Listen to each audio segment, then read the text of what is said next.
everyone, a very good evening to all of you present here. I'm your biology educator Apeksha Singh and I welcome everyone in this wonderful session. I hope you all are doing great. So yes, आज के session में हम लोग क्या करने वाले हैं? आज के सेशन में हम लोग एवोल्यूशन का पार्ट 2 करने वाले हैं, क्योंकि हमने आधा चैप्टर जो है वो पहले ही वीडियो में कवर कर लिया था। तो आज के वीडियो में हम लोग पार्ट 2 कवर करेंगे एंड इसी के साथ साथ पूरा चैप्टर जो है वो खत्म कर देंगे। तो यस, चलिए स्टार्ट करते हैं फिर। Are you guys excited? जल्दी से मुझे कमेंट सेक्शन में, देखो रिकॉर्डेड वीडियो है आई नो, बट आप कमेंट सेक्शन में जरूर मुझे बताना कि कैसा लग रहा है आपको सीरीज, क्या आपको इससे हेल्प मिल रही है। ठीक है, मुझे कमेंट सेक्शन में आपके कमेंट्स चाहिए। तो चलिए स्टार्ट करते हैं। बट जैसे कि आपको पता है हमारी एनसीईआरटी अनलॉक सीरीज चल रही है, जिसमें हम लोग एनसीईआरटी की एक एक लाइन को पढ़ते हैं, उनको समझते हैं, जो भी इंपॉर्टेंट चीजें हैं या फिर जो भी इंपॉर्टेंट वर्ड्स हैं उनको हाईलाइट करते हैं, राइट। तो यस, चलिए स्टार्ट करते हैं अपना सेशन आज का।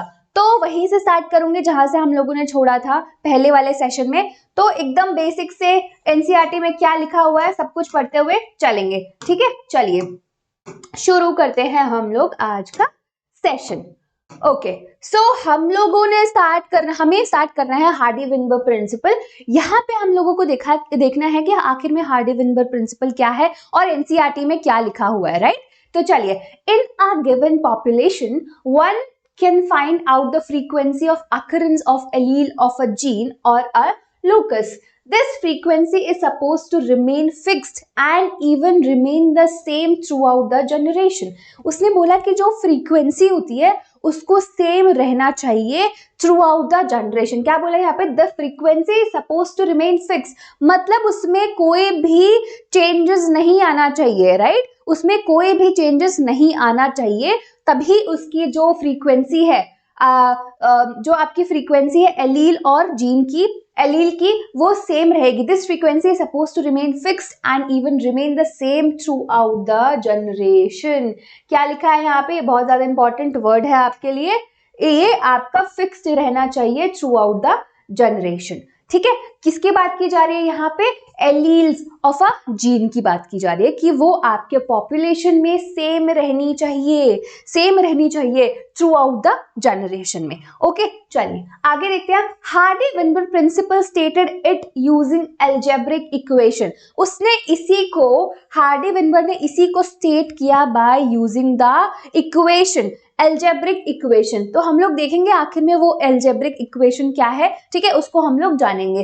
This principle says that allele frequencies, ये प्रिंसिपल क्या स्टेट करता है? जो आपकी एलील फ्रीक्वेंसी है एक पॉपुलेशन में, सबसे पहले जो ये आपका हार्डी-विनबर्ग प्रिंसिपल है वो सिर्फ एक पॉपुलेशन में ही काम करता है और छोटी पॉपुलेशन में नहीं, बड़ी पॉपुलेशन में ही काम करता है। तो यहाँ पे बोला जा रहा है this principle says that allele frequency in a population are stable and is constant from generation to generation. The gene pool, total genes and their alleles in a population remains a constant. उसने बोला है कि कोई भी allele frequency है एक population में वो स्टेबल होनी चाहिए from generation to generation, right. और उसके साथ भी उससे अगर आपका आपकी एलील फ्रीक्वेंसी कांस्टेंट है तो उसकी वजह से क्या होगा? आपका जेनेटिक इक्विलिब्रियम होगा। क्या होगा? जेनेटिक इक्विलिब्रियम होगा। यस, ये पॉइंट क्लियर है। और उसमें जितने भी जीन पूल है, मतलब जितनी भी टोटल जीन्स है और उसके एलील्स है वो कांस्टेंट रहेंगे, है ना। अगर कोई भी चेंजेस नहीं आ रहा है, ठीक है, कोई भी एवोल्यूशन नहीं हो रहा है, कोई भी चीजें ऐड नहीं हो रही है, सब्सट्रैक्ट नहीं हो रही है, तो उसमें क्या होगा? वो आपका वो कौन सा स्टेट होगा? जेनेटिक इक्विलिब्रियम होगा, जिसमें आपका जो टोटल जीन है और उसकी एलील है वो कांस्टेंट रहेंगी। ठीक है, ये बोला गया था हार्डी-विनबर्ग प्रिंसिपल में। Sum total of all the allele frequency is 1। तो जितनी भी आपकी एलीलिक फ्रीक्वेंसी है उसका सम क्या होगा? 1 होगा, राइट। क्या बोला इसने? उसका सम क्या होगा? यहाँ पे 1 होगा। ठीक है, ये बात क्लियर है। यस, चलिए आगे बढ़ते हैं। इंडिविजुअल, इस पे हम लोग बाद में आते हैं। Individual frequencies for example can be named P, Q etcetera in a diploid P and Q represent the frequency of allele A and allele A. ठीक है, the frequency of a individual in a population is simply p square. This is simply stated in another ways. The probability that an allele A with the frequency of p appear on the both chromosome of diploid individual is simply the product of probabilities. So p square similarly of a is a q square. तो उसने क्या बोला है, उसने बोला है कि अगर आपका a है, ठीक है, उसने बोला है कि अगर आपका AA है तो यस, तो अगर आपका AA है तो उसको उसने क्या बोला यहाँ पे, यस, P स्क्वायर। और अगर आपका BB है, सपोज आपका BB है, तो उसको उसने बोला है Q स्क्वायर। और अगर A और B है तो उसको उसने बोला है, यस, क्या बोला है, 2AB स्क्वायर, सॉरी 2AB। ठीक है, तो टोटल क्या हो जाएगा, टोटल क्या हो जाएगा यहाँ पे, जैसे इसने P और Q लिया है, मैंने यहाँ पे A और B लिया है, तो उसने टोटल क्या बोला, इसका सम क्या होगा आपका, यस, इसका सम क्या होगा आपका, इसका सम होगा 1, जैसे कि वहां पे बात करी गई थी, Q square of AA 2PQ। Hence, p square plus 2pq plus q square is equals to 1। ये इंपॉर्टेंट इक्वेशन है आपका हार्डी-विनबर्ग प्रिंसिपल का। ठीक है, ये क्या बोला, यहाँ पे मैंने आपको a और b से समझाया, वहां पे उसने p और q से समझाया है। तो उसने बोला अगर आपका a है तो उसको हम लोग बोल रहे हैं p स्क्वायर, और अगर आपका b है तो उसको हम लोग बोल रहे हैं q स्क्वायर, और अगर a और b है तो उसको हम बोल रहे हैं 2ab। ठीक है, एंड इनका सम क्या होगा आपका 1 होगा। This is a binomial expansion of p plus q का होल स्क्वायर। ठीक है, ये क्या है आपका binomial expansion of p plus q का whole square. When frequency measured differs from expected values, the difference directional indicate the extent of evolutionary changes। देखो, अगर कोई भी चीजें ऐड और सब्ट्रैक्ट नहीं होंगी तो मतलब जो है इवोल्यूशन नहीं होगा, तो उसमें जो आपका फ्रीक्वेंसी एलिलिक फ्रीक्वेंसी है, या फिर ये जो आपके एलिलिक फ्रीक्वेंसी हो गया, या फिर आपका जीन पूल है, वो कांस्टेंट रहेगा। तो ये हार्डी-विनबर्ग प्रिंसिपल क्या बोलते हैं, ये सबसे पहले तो आपके पॉपुलेशन में काम करते हैं। ठीक है, बड़ी पॉपुलेशन में, छोटी पॉपुलेशन में यहाँ पे काम नहीं होता है। तो यहाँ पे यही बात की जा रही है, when frequency measure differs from expected values the difference indicate the extent of evolutionary changes. इसने बोला कि जब आपकी फ्रीक्वेंसी जो मेजर की है वो डिफरेंट होती है आपके एक्सपेक्टेड वैल्यू से, तब उसमें क्या बोलते हैं, तब उसको क्या इंडिकेट किया जाता है, एवोल्यूशनरी चेंजेस। क्या इंडिकेट करता है वो, the extent of evolutionary changes, right. Disturbance in genetic equilibrium or Hardy-Weinberg equilibrium change of frequency of allele in a population would then be interrupted as resulting in evolution. इसने बोला है कि अगर कोई भी डिस्टर्बेंस होगा जेनेटिक इक्विलिब्रियम में, देखो अगर कोई एवोल्यूशन नहीं हो रहा है तो वो कौन से स्टेट में है, इक्विलिब्रियम के स्टेट में है। अगर कोई भी चेंजेस होता है आपके जीन पूल में, एलिलिक फ्रीक्वेंसी जो भी होता है उसमें अगर कोई चेंज आता है तो उसकी वजह से क्या होगा, आपका इक्विलिब्रियम जो है वो चेंज हो जाएगा, वो डिस्टर्बेंस उसमें क्रिएट हो जाएगा, तो उसकी वजह से क्या होगा, एवोल्यूशन होगा, राइट। उसकी वजह से क्या होगा, एवोल्यूशन हो जाएगा। तो यहीं पे लास्ट में यही बताया गया है, change of frequency of alleles in a population would then be interrupted as resulting in evolution.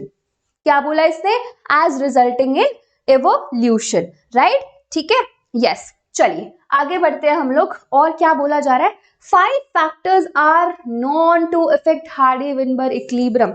अब इसने बोला है कि हार्डी-विनबर्ग इक्विलिब्रियम को 5 फैक्टर्स जो है वो इफेक्ट करते हैं। अब देखते हैं पहले कौन कौन से 5 फैक्टर्स हैं जो हार्डी-विनबर्ग इक्विलिब्रियम को इफेक्ट कर रहे हैं। तो दीज आर जीन माइग्रेशन, सबसे पहला तो फैक्टर आ गया आपका यहाँ पे जो बोला गया है, दैट इज जीन माइग्रेशन और जीन फ्लो,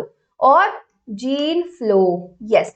पहला तो आपका फैक्टर जो है जो इफेक्ट करेगा आपके हार्डी-विनबर्ग प्रिंसिपल को, दैट इज जीन माइग्रेशन और जीन फ्लो। जेनेटिक ड्रिफ्ट, फिर आ गया आपका म्यूटेशन आ गया, ठीक है, म्यूटेशन। फिर जेनेटिक रिकॉम्बिनेशन, एंड फिर लास्ट है आपका नेचुरल सिलेक्शन, जिसमें आपका नेचर सिलेक्ट करती है। सो ये सारे फैक्टर्स हैं जो आपके हार्डी-विनबर्ग इक्विलिब्रियम को अफेक्ट करते हैं। कौन कौन से हैं, एक बार फिर से देख लेते हैं। जीन माइग्रेशन और जीन फ्लो, ठीक है, जेनेटिक ड्रिफ्ट, फिर उसके बाद है म्यूटेशन या फिर genetic recombination, and last one is natural selection. ठीक है, तो ये सारे जो फैक्टर्स हैं ये आपके हार्डी-विनबर्ग इक्विलिब्रियम को अफेक्ट करते हैं, राइट। चलिए, when migration of a section of a population to another place and population occurs, gene frequencies change in the original as well as in the new population. New genes allele are added to the new population and these are lost from the old population. There would be a gene flow. अब इसका example मैं अगर आपको दूं, अगर मैं example आपका दूं तो जीन फ्लो का क्या मतलब है। सपोज यहाँ पे एक पॉपुलेशन थी, ठीक है, A B, suppose sorry B तो नहीं, चलो हम लोग मान लेते हैं, हम लोग मानते हैं अगर यहाँ पे एक पॉपुलेशन है A1, A2, A3, A4, ठीक है, ये एक पॉपुलेशन है। अब ये किसी और जगह पे गई और वहां पे A1 वाले ने क्या क्या रिप्रोड्यूस करना स्टार्ट किया और पॉपुलेशन बढ़ाना शुरू कर दिया। तो इसकी वजह से क्या हो रहा है आपका जीन फ्लो, राइट, ये क्या हो रहा है आपका जीन फ्लो हो रहा है ना। तो यहाँ पे क्या बोल रहा है, यहाँ पे when migration of a section of a population to another place and population occurs, यहाँ पे क्या हुआ, अलग population आया, occurs, gene frequencies change in original as well as in the new population. New genes alleles are added to new population and these are lost from the old population.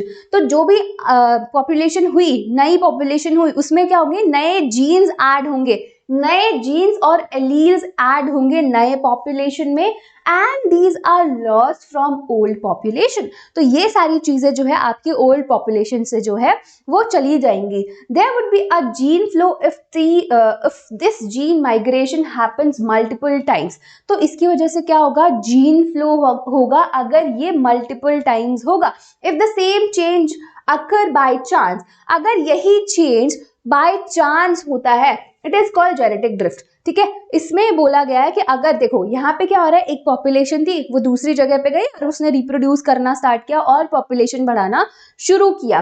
और अब यहाँ पे बोल रहा है कि अगर ये बार बार होती है, यहाँ पे बोला जा रहा है there would be a gene flow if this genetic migration happens multiple times, बहुत बार होती है तो उसको हम लोग बोलेंगे जीन माइग्रेशन या फिर जीन फ्लो। ठीक है, जीन आपका क्या हो रहा है, माइग्रेट हो रहा है एक जगह से दूसरी जगह पे। अब यहाँ पे बोला जा रहा है दूसरे का, that is genetic drift. Genetic drift में ये बोला जा रहा है कि अगर यही चेंजेस सडनली होते हैं, मतलब एकदम सडन होते हैं, तो उसको हम बोलते हैं जेनेटिक ड्रिफ्ट। सपोज अब कोई एक पॉपुलेशन थी और वहां पे ड्यू टू क्लाइमेट चेंज कुछ भी प्रॉब्लम हो गया, तूफान आ गया या फिर कोई भी रीजन XYZ रीजन की वजह से वहां पे वो पॉपुलेशन में कुछ चेंजेस आ गए, राइट, उस पॉपुलेशन में कुछ भी चेंजेस आ गए, तो हम उसको क्या बोल रहे हैं, जेनेटिक ड्रिफ्ट। तो it is one of the factors which affect your Hardy-Weinberg equilibrium, that is genetic drift. अब समझ में आया जेनेटिक ड्रिफ्ट का क्या मतलब है। यस, चलिए आगे बढ़ते हैं।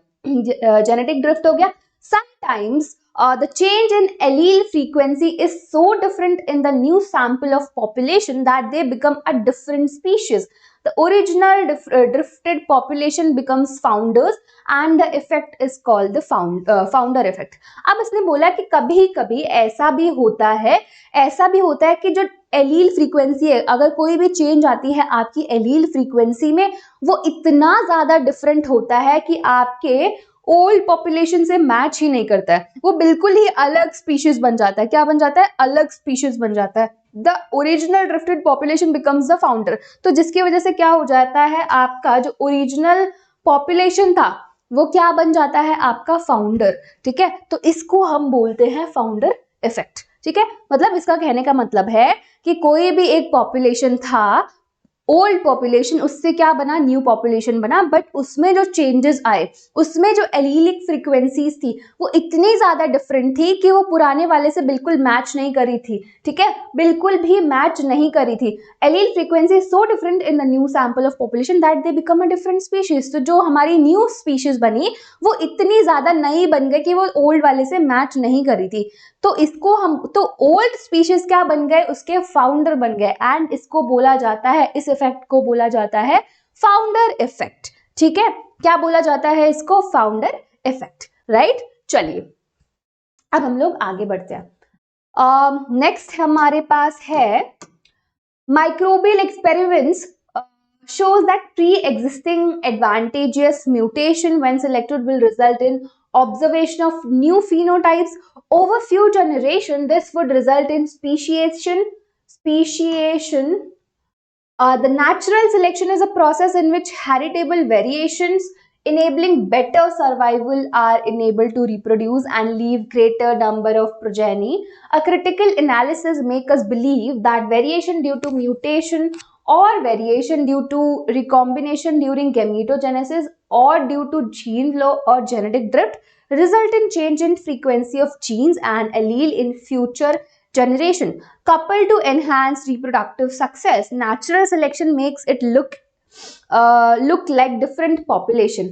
Natural selection can lead to stabilization, which more individual acquire mean character value, directional change, more individual acquire value other than mean character value, or disruption, more individual acquire peripheral characters value at both end of the distribution curve, right। यहाँ पे एक बार हम लोग इस curve पे आते हैं। Yes, so हमारे पास नेचुरल सिलेक्शन के बेसिस पे we have on the different traits we have 3 type के curves. The first one is stabilising, this one is stabilising, then directional and then disruptive. अगर हम लोग इसकी बात करते हैं तो यहाँ पे बोल रहे हैं peak gets higher and narrower, मतलब यहाँ पे number of individual with phenotype है, phenotype favored by natural selection, medium sized individual are favored। देखो यहाँ पे क्या होता है, सपोज फॉर एग्जाम्पल एक एग्जाम्पल देती हूँ, सपोज मेरी देखो 3 टाइप की हाइट हो सकती है, या तो टॉल हो सकता है, एक ड्वार्फ हो सकता है, और एक मीडियम साइज का होता है। तो अगर मीडियम साइज के इंडिविजुअल्स को चूज किया जा रहा है तो आपका ग्राफ कैसा होगा, आपका ग्राफ होगा स्टेबलाइजिंग, ठीक है, आपका ग्राफ कैसा होगा, स्टेबलाइजिंग ग्राफ होगा, राइट। अगर किसी एक चीज को फेवर करा जा रहा है, किसी एक आप बोल सकते हो किसी एक हाइट, मतलब या फिर टॉल को या फिर ड्वार्फ को फेवर किया जा रहा है, तो उसमें आपका जो ग्राफ बनेगा दैट इज पीक जो है वो शिफ्ट करेगा 1 डायरेक्शन, ठीक है, पीक जो है आपका शिफ्ट करेगा 1 डायरेक्शन में, ठीक है। एंड जो तीसरा ग्राफ आपका बनता है दैट इज डिसरप्टिव, ठीक है, तीसरा ग्राफ जो आपका बनता है दैट इज डिसरप्टिव। चलिए अब हम लोग आगे बढ़ते हैं, यहाँ पे एक बार पढ़ लेते हैं, यहाँ पे क्या लिखा हुआ है again, due to gene flow or genetic drift result in a changed frequency of genes and alleles in the future generation coupled to enhance reproductive success, natural selection makes it look like a different population. Natural selection can lead to stabilization in which more individual acquire mean character value। जैसे मैंने बताया या तो एक toll हो सकता है, एक ड्वार्फ हो सकता है, या फिर एक मीडियम साइज का इंडिविजुअल हो सकता है। तो अगर हम मीडियम साइज के इंडिविजुअल को फेवर कर रहे हैं उस टाइम पे आपका जो ग्राफ होगा दैट इज स्टेबलाइजेशन वाला, स्टेबलाइजिंग होगा, राइट। यहाँ पे क्या बोला, which more individual acquire the mean character value, yes, ठीक है। अब यहाँ पे directional changes, more individual acquire value other than the mean character value. यहाँ पे बोला कि जो मोर इंडिविजुअल है वो कौन सी वैल्यू एक्वायर करते हैं, other than mean character value. जो हमारा मीन कैरेक्टर वैल्यू उसमें से अगर कोई एक है तो वो क्या होगा, आपका डायरेक्शनल है, एक डायरेक्शन की तरफ शिफ्ट होगा। और disruption, more individual acquire peripheral character value at both ends of the distribution curve, right, ठीक है। चलो हम लोगों ने कर्व तो देख ही लिए सारे। अब हम आते हैं a brief account of evolution. अभी हम यहाँ पे बात करने वाले हैं कि कहाँ से कैसे हुआ, कैसे इवोल्यूशन हुआ, कौन सी चीज कब आई, है ना। यहाँ पे हम लोग सारा देखने वाले हैं कि कहाँ से स्टार्टिंग हुआ है और अभी कहाँ चल रहा है, ठीक है। तो चलिए देखते हैं। अबाउट 2000 मिलियन ईयर्स अगो, 2000 साल पहले की बात की जा रही है, the first cellular forms of the life appeared on earth.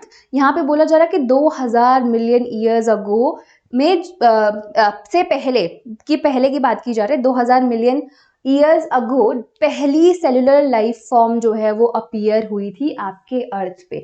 तो अगर आपसे पूछा जाए ये क्वेश्चन, कि first cellular form of life आपको कब अपीयर हुई थी अर्थ पे, तो आप क्या बोलोगे? 2000 मिलियन ईयर्स अगो। ठीक है, ये क्वेश्चन वेरी इंपॉर्टेंट पूछ सकते हैं। The mechanism of how non-cellular aggregates of giant macromolecules could evolve into cells with membranous envelope is not known। जैसे हम लोगों ने एक्सपेरिमेंट पढ़ा था, आपको अगर याद है, ओपरन एंड हेल्डेन वाला, जिसमें उन्होंने पूरा बताया था, थियरी बताई थी कि जो हमारा लाइफ फॉर्म है वो कहाँ से आता है, इनऑर्गेनिक मॉलिक्यूल से बनता है। तो यहाँ पे ये बोला जा रहा है, the mechanism of how non cellular aggregates, जो आपके non cellular aggregates of macromolecules है, वो कैसे इवॉल्व होते हैं सेल्स में with membranous envelope is not known, अभी तक पता नहीं है। Some of these cells had the ability to release oxygen, कुछ सेल्स के पास ये एबिलिटी थी कि वो ऑक्सीजन को रिलीज कर सके। The reaction could have been similar to the light reaction in photosynthesis, where water is split with the help of solar energy captured and channelized by a appropriate light harvesting pigments. Slowly single cell organisms became multicellular life forms. धीरे धीरे जो आपके single cell organisms थे वो multi cellular life form में convert होते रहे या ट्रांसफॉर्म होते रहे, right. By the time of 500 million years ago, invertebrates were formed and active। उसके बाद उसने क्या बोला? by the time of 500 million years ago, आपके इन्वर्टिब्रेट्स जो थे वो फॉर्म हुए और एक्टिव हुए उस टाइम पे। फिर आती है आपकी jawless fish, probably evolve around 350 million years ago. Seaweeds and few plants existed probably around 320 million years ago। यहाँ पे किसकी बात हो रही है? Seaweeds की। and few plants existed probably around कितने? 320 million years ago। We are told that the first organism that invaded land were plants। उसने बोला कि हमें ऐसे कुछ प्रूफ तो नहीं है, मतलब हो सकता है, बट ऐसा इसमें लिखा गया कि हमें ऐसा बताया गया है कि जो पहले ऑर्गेनिज्म थे, जो सबसे पहले लैंड पे आए थे, वो हमारे प्लांट्स ही थे। ठीक है, इन्वेडेड लैंड वो plants. They were wide spread on land when animals invaded land.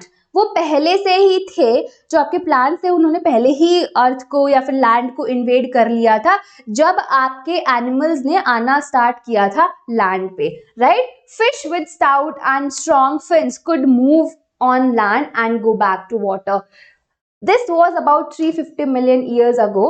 In 1938, a fish caught in South Africa happened to be a tenth which was thought to be extinct। These animals called the lobe fins evolved into the first amphibian that lived on both land and water। There are no specimens of these left with us, however these were ancestors of modern day frogs and salamanders। The amphibian evolved into reptiles। जो amphibians थे वो आपके evolve हुए थे reptile में। They lay thick shelled egg which do not dry up in sun unlike those of the amphibian। Again we only see their modern day descendants, the turtle, tortoise and crocodile। In the next 200 million years ago or so, 200 million years or so, reptiles of different shapes and size dominated on earth। ठीक है, उसने बोला है कि जो आपके reptile से और जो भी आपके रेप्टाइल से और डिफरेंट शेप के इंडिविजुअल थे, ऑर्गेनिज्म थे, उन्होंने अर्थ पे आना स्टार्ट कर दिया था। Giant forms were present but they all fell to form a coal deposit slowly. Some of these lands reptile went back into water to evolve into the fishes, like reptile probably 200 million years ago. The land reptiles were of course the dinosaurs. The biggest of them, Tyrannosaurus rex. Tyrannosaurus rex was about 220 feet in height and had huge fearsome dagger like teeth. ठीक है, यहाँ पे बोला जा रहा है कि जो आपके ट्राइनोसोरस रैक्स थे, they was they were about 20 feet in height, 20 feet उनकी हाइट थी, and had huge fearsome dagger like teeth. About 65 million years ago, the dinosaurs suddenly disappeared from the earth. We do not know the true reason. Some say climatic change killed them, some say most of them evolved into birds. देखो यहाँ पे इसने बोला है कि about 65 million years ago में जो आपका डायनासोर्स थे वो आपके डिसअपियर हो गए. अब उनका रीजन डिसअपियर होने का किसी को भी नहीं पता. कुछ लोग ऐसा मानते हैं कि because of the climatic change, और कुछ लोग ऐसा मानते हैं, ऐसा भी माना जाता है कि जो आपके जो डायनासोर्स थे वो बर्ड्स में कन्वर्ट हो गए. राइट, द ट्रुथ में लिव इन बिटवीन. जो आपका ट्रुथ है, जो सच्चाई है, वो इन दोनों के बीच में ही है. Small size reptile of that era still exist today. उस टाइम के जो स्मॉल साइज के जो रेप्टाइल्स थे वो अभी भी एग्जिस्ट करते हैं. राइट, चलिए. The first mammals were like shoes. Their fossils are small sized. Mammals were viviparous and protected. जो आपके mammals थे, they were viviparous.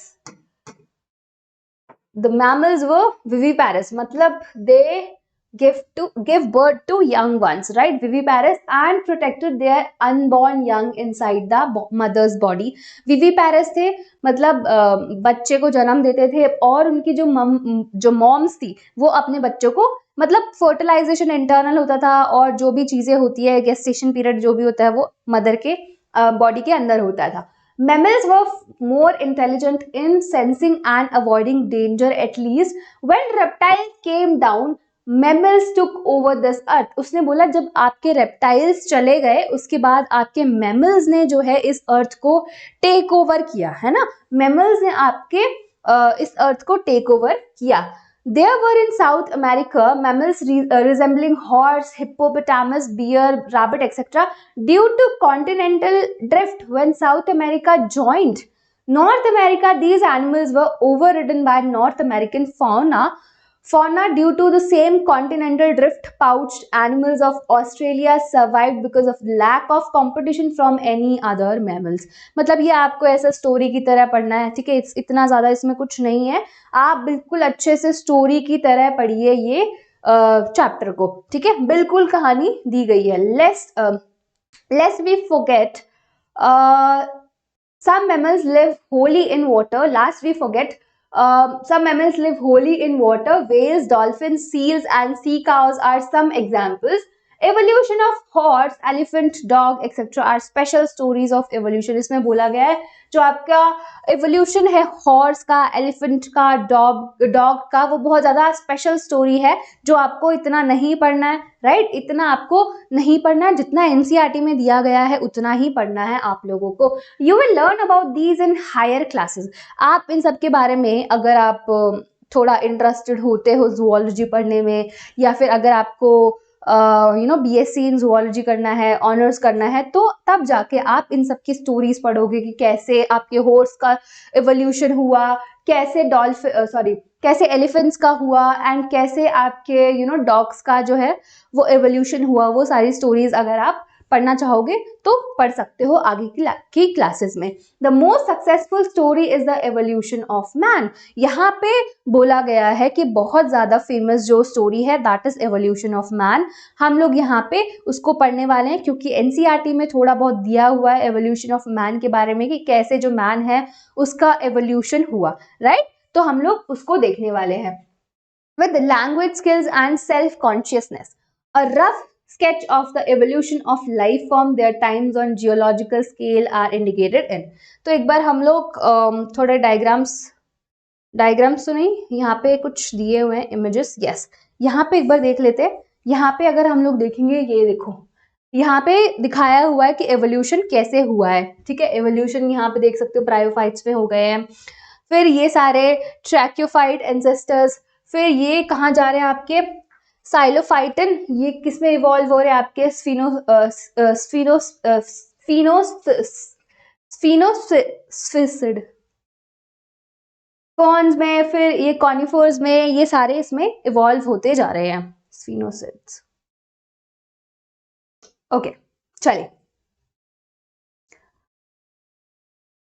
Origin and evolution of man. अब हम लोग देखने वाले हैं कि origin and evolution of man कैसे हुआ था, right. About 15 million year ago primates called Dryopithecus. तो यहाँ पे सबसे पहले जो आते हैं आपके ड्रायोपिथिकस, इसने बोला है कि 15 मिलियन ईयर अगो जो प्राइमेट्स थे they were called Dryopithecus and Ramapithecus were existing, उस टाइम पे एग्जिस्ट करते थे। दे वर हेयरी, अगर वहां पे उनकी कैरेक्टरिस्टिक्स की बात करें कि वो कैसे दिखते थे, क्या क्या चीजें थी, तो यहाँ पे लिखा हुआ है दे वर हेयरी। सबसे पहला they were hairy and walk like gorillas and chimpanzees, ठीक है। यहाँ पे उसने बोला कि वो हेयरी थे और वो कैसे वॉक करते थे, गोरिल्लाज की तरह और चिंपैंजीज की तरह जो है वो वॉक करते थे। Ramapithecus was more like man while Dryopithecus was more like ape. जो आपका रमापिथिकस था वो मोर मैन लाइक था और ड्रायोपिथिकस था वो मोर एप लाइक था, right. Few fossils of man like bones have been discovered in Ethiopia and Tanzania. These reveal hominid features leading to the belief that about 3-4 million years ago man-like primates walked in eastern Africa. They were probably not taller than 4 feet but walked upright, सीधे चलते थे, 4 feet से ज्यादा toll नहीं थे। 2 million years ago, Australopithecus probably lived in East African grasslands. इसने बोला है कि जो ऑस्ट्रेलियोपिथिकस थे वो कहाँ पे रहते थे, आपके ईस्ट अफ्रीकन ग्रासलैंड्स पे। Evidence shows they hunted with stone weapons but essentially ate fruit. उनके पास क्या था, हंटिंग के लिए जो था वो उनके पास वेपन्स था बट वो फ्रूट्स खाते थे। Yes, some of the bones among the bones discovered were different. These creatures were called the first human-like being, the hominid, and was called the Homo habilis. The brain capacities were between 650 to 800 cc. तो यहाँ पे ये very important previous year question बन सकता है, previous year question है, आ सकता है आपके लिए भी। तो आपको ब्रेन कैपेसिटीज या फिर क्रेनियल कैपेसिटीज को याद करना है कि कितनी थी, तो आपको ये सारी जो चीजें हैं वो याद होनी चाहिए। The brain capacities were between 650 to 800 cc. They probably did not eat meat, but वो मीट नहीं खाते थे। Fossils discovered in Java in 1891 reveal the next stage, that is Homo erectus, about 1.5 million years ago. Homo erectus had a large brain around 900 cc. 900 cc.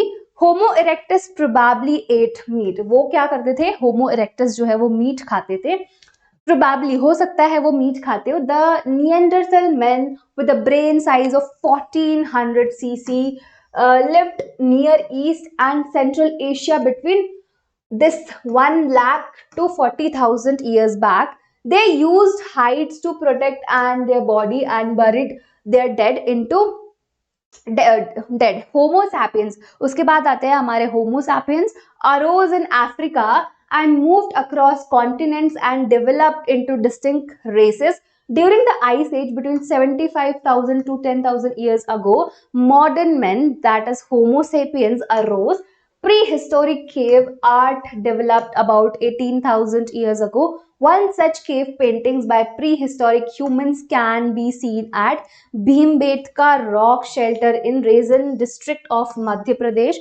Agriculture came around 10,000 years. जो आपका agriculture है वो 10,000 साल पहले आया, and human settlements started. The rest of what is a part happened is a part of human history of the growth and decline of civilization.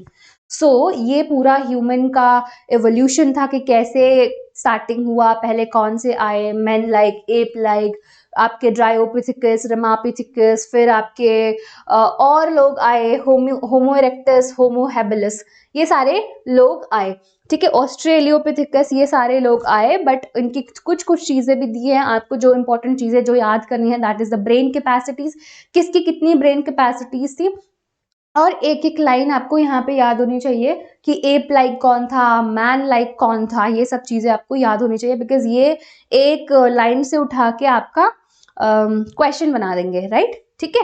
चलिए आगे देखते हैं, आगे, यस। तो इसी के साथ हमारा जो ये चैप्टर है वो खत्म होता है। यहाँ पे एक और था, यहाँ पे एक और, ये जो डायग्राम दिया हुआ है यहाँ पे है the comparison of skulls of adult modern human being. तो अगर हम लोग इसकी बात करें तो ये हमारा अडल्ट ह्यूमन बीइंग है, मॉडर्न मैन, ठीक है। तो यहाँ पे कंपैरिजन दिया है किसके इसके बीच में, बेबी चिंपैंजी, बेबी चिंपैंजी,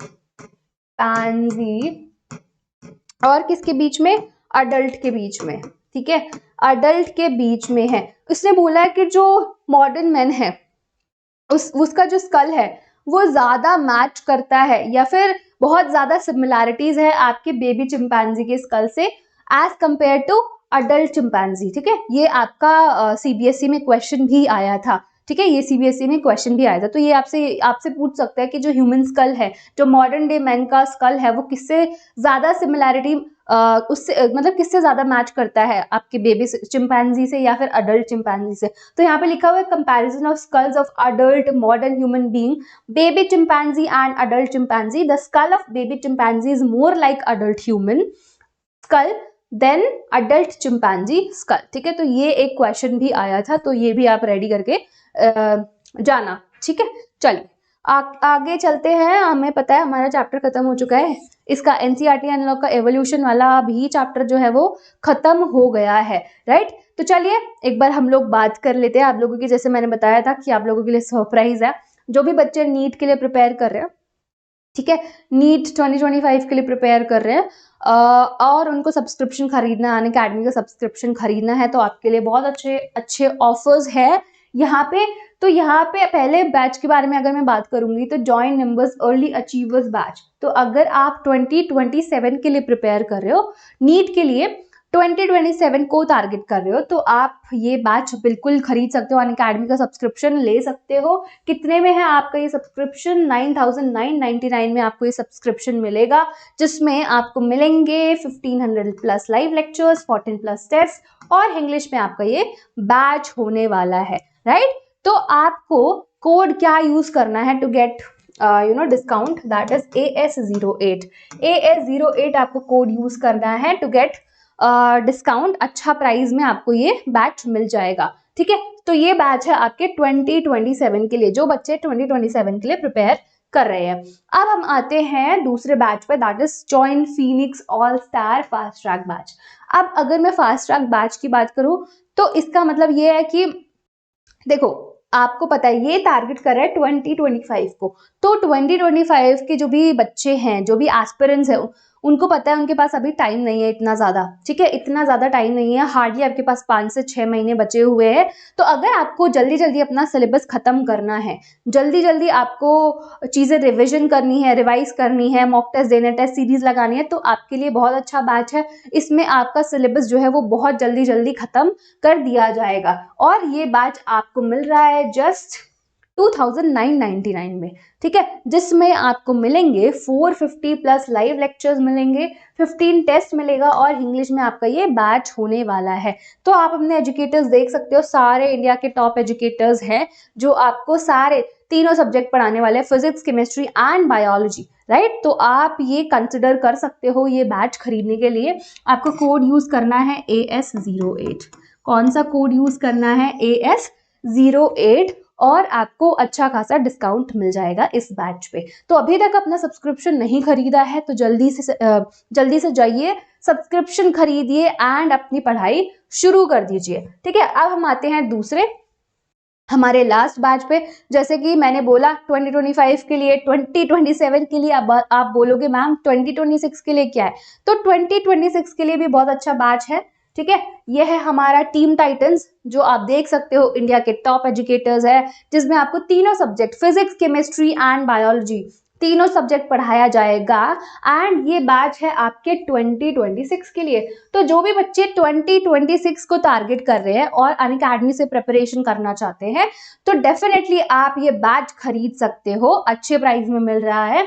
ठीक है, कितने क्या क्या मिलेगा, सबसे पहले ये बात कर लेते हैं। जो आपको मिलेगा दैट इज 500 प्लस लेक्चर्स। आपको इसमें 500 प्लस लेक्चर्स मिलेंगे, 20 प्लस टेस्ट मिलेगा, और इंग्लिश में आपका ये बैच होने वाला है।